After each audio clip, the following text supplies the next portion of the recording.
Welcome back. I'm an emergency doctor actively working at the emergency department of my hospital.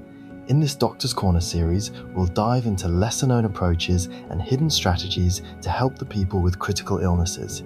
You can subscribe if you want to learn the latest news and healthy solutions about your health. Everyone, pause for a moment and ask yourself, why do we reach for the phone before we even decide to reach for it? Why does a 5-minute check become 40 minutes?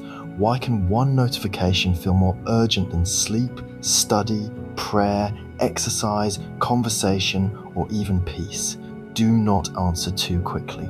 Look at the pattern. Social media overuse is not simply too much screen time. It is often a loop. Cue, craving, action, reward, repeat. The cue may be boredom.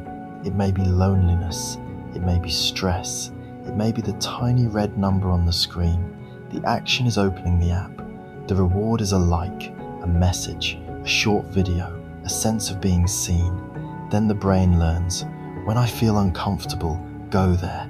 Now listen carefully. The way out is not to hate social media.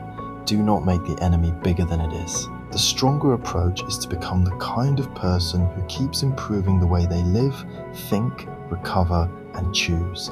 Make your goal this.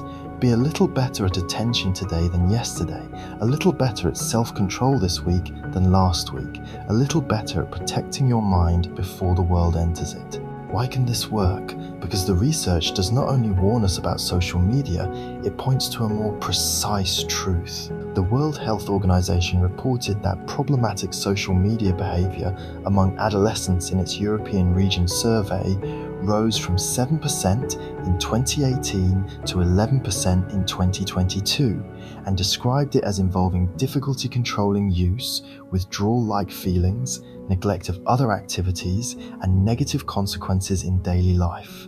That matters because the issue is not the app alone, it is the loss of command. So ask yourself, how do we restore command?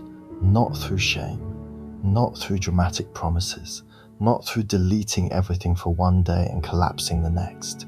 Restore command through repeated upgrades, better routines, better boundaries, better sleep, better emotional regulation, better goals, better friendships, better recovery after slips. That is the heart of this talk. Do not merely try to use less. Train yourself to become better. First, understand the medical logic. The brain loves rewards, but it loves unpredictable rewards even more. A predictable reward says, here is what you expected. An unpredictable reward says, check again, something may be waiting. Social media is built around this uncertainty. Maybe someone replied. Maybe someone liked your photo. Maybe a video will be funnier than the last one. Maybe a post will make you angry enough to keep scrolling. Why is that powerful? Because the brain is not only responding to pleasure, it is responding to anticipation. In addiction science, cues can become charged with meaning. The cue itself begins to pull behavior forward before the person has made a full conscious decision. Reviews of behavioral addiction research describe cue reactivity, craving, reward processing, and reduced inhibitory control as central mechanisms in repetitive behaviors that continue despite harm. Now apply this practically. Do not say, I have no discipline. Say, my cues are too strong, my pause is too weak, and my replacement behavior is not ready. That sentence changes everything. Why? Because it turns guilt into engineering. Take command of the cue. Move the apps away from the home screen. Turn off non-essential notifications. Keep the phone outside the bedroom. Put it across the room while studying. Use grayscale when you need focus. Set app limits, but do not trust app limits alone.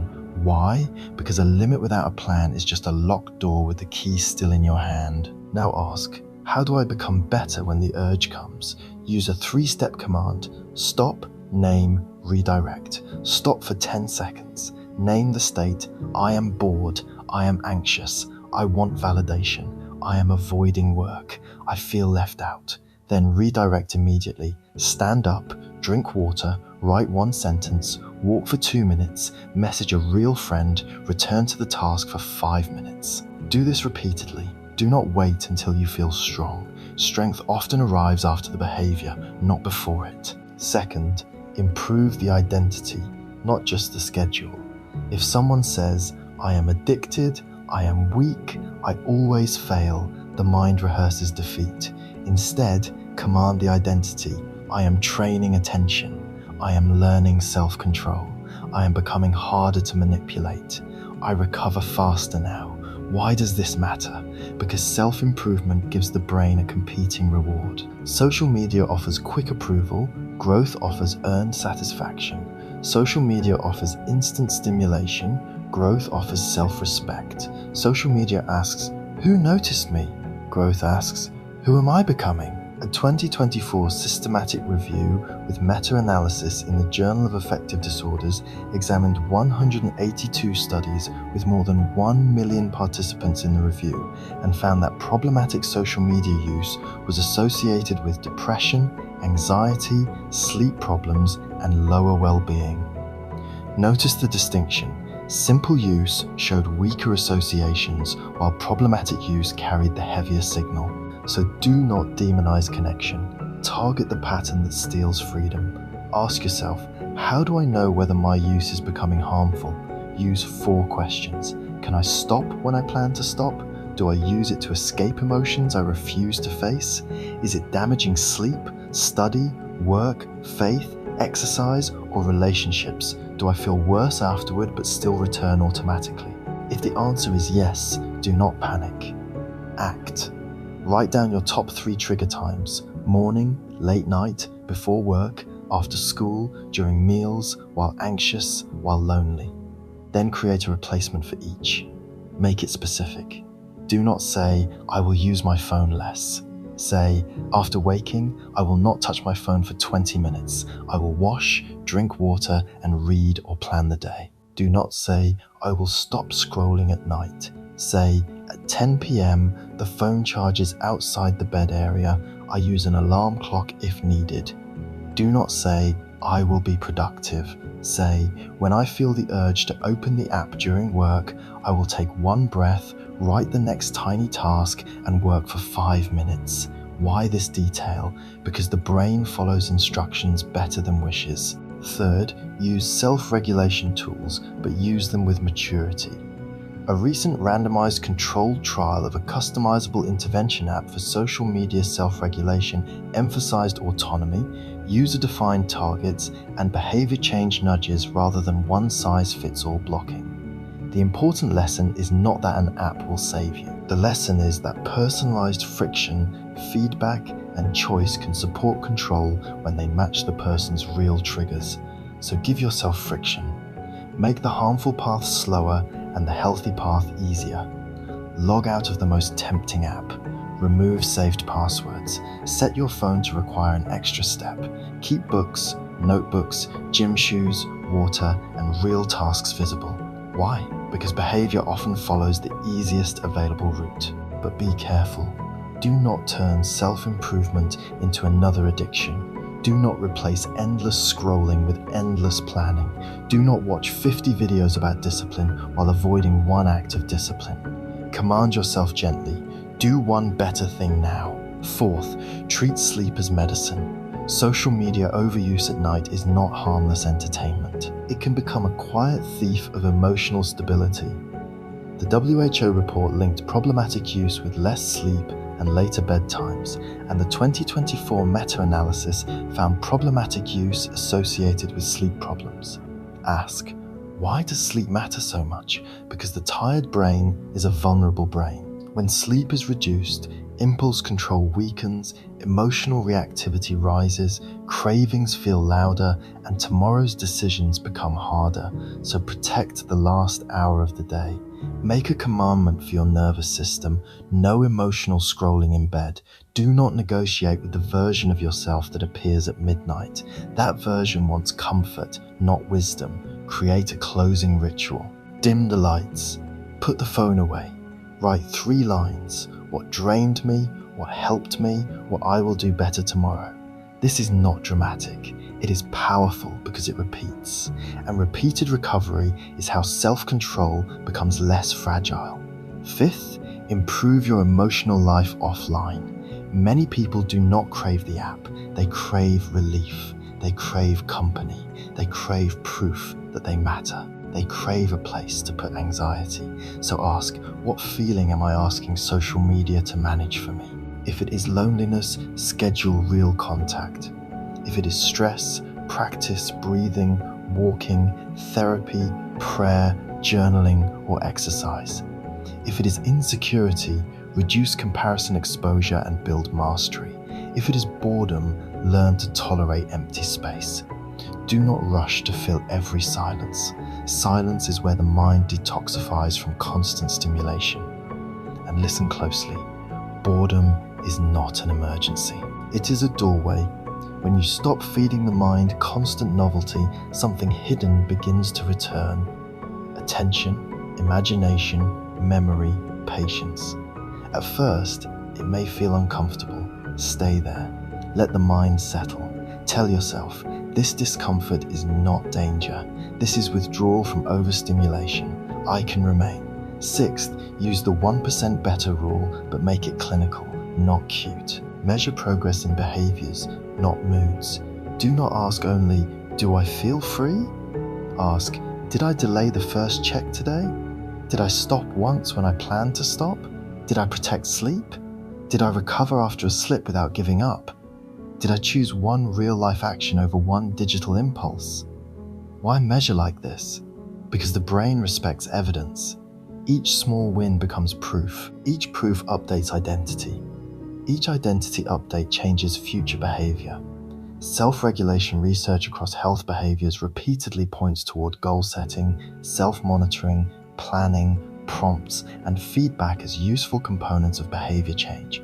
In simple language, decide what matters, track what happens, plan the next move, place reminders wisely, and learn from the result. So create a 7-day attention audit. For 1 week, write down, first phone check, total time on the most tempting app, number of times you opened it without intention, bedtime, mood after use, and one better action taken. Do not judge the data. Use it. Data is a mirror. Do not argue with the mirror. 7th, build a relapse plan. Why? Because the goal is not perfect performance. The goal is faster recovery. You will slip. You will scroll too long. You will open the app without thinking. Good.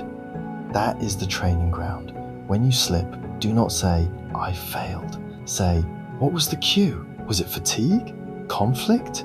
Avoidance? Hunger? Loneliness? Then ask, how do I redesign tomorrow? Shorten the gap between mistake and correction. That is maturity. Use this command. Never let one uncontrolled session become an uncontrolled day. Never let one day become a week. Interrupt the chain early. 8th, make your life more attractive than your feed. This is the part many people miss. If real life is empty, the phone will win. So build a life that pulls you back. Move your body. Learn a skill, join a group, serve someone, create something, read deeply, cook, train, study, walk outside. Have conversations without checking the screen. Choose goals that make you proud in private. Ask, why does this work? Because the human brain does not only need less stimulation, it needs meaningful stimulation. It needs progress, belonging, competence, and purpose. Social media can imitate these things, but imitation is not nourishment. Likes imitate belonging. Scrolling imitates rest. Posting imitates achievement. But the body knows the difference. So do not only reduce the digital, increase the human. Let us bring this together. Social media becomes harmful when it begins to control attention, emotion, sleep, identity, and time. The answer is not hatred of technology. The answer is disciplined growth. Become better at noticing cues. Become better at pausing. Become better at replacing the behavior. Become better at sleeping. Become better at recovering. Become better at choosing real connection over artificial urgency. Ask yourself one final time, why should always trying to be better work? Because it changes the battle. You stop fighting the phone as if it were a monster, and you start training the person holding it. You stop relying on motivation, and you build systems. You stop drowning in shame and you practice correction. You stop chasing quick approval and you earn self-respect. And how do you begin? Begin today. Choose one boundary. Choose one replacement. Choose one trigger to study. Choose 1 hour to protect. Choose one person to speak to honestly. Choose one moment where you do not obey the urge. Then repeat it tomorrow. Do not aim to become unreachable. Aim to become unowned. Do not aim to disappear from the digital world. Aim to return to yourself with more strength, more clarity, and more freedom. Take care of your attention because your attention becomes your life. Take care of your habits because your habits become your future. Take care of one another because none of us heals best alone. Thank you, my friends. Stay well, stay close, and let us keep growing together. See you in the next topic.